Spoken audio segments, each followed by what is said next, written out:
I'm not sure they'll be able, if you think about the African nations in particular, I don't think they can influence. I mean, they can, of course, they do have a voice, but I don't think they will change the overall strategic direction of the organization, especially if it has been set at the leadership level. And there is also not just, I don't believe it's just based on commercial grounds. There are also strategic, political, geopolitical grounds that should be taken into consideration.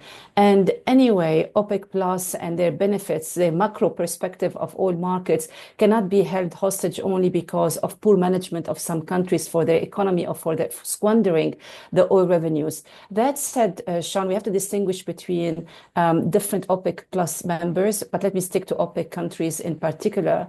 Even though there are mostly oil-dependent economies, and oil is the backbone of the economy of all these countries, we can see their exposure to oil prices is very different. And it's not just how much pain they can take from the oil price, it's also how much they have saved on the side for the rainy days. So countries with massive sovereign wealth funds, where they included, I mean, put a big chunk of the revenues there, not just for future generation, but also what we call them the stabilization funds, will suffer less in terms of the impact on the domestic economy from fluctuations in oil prices.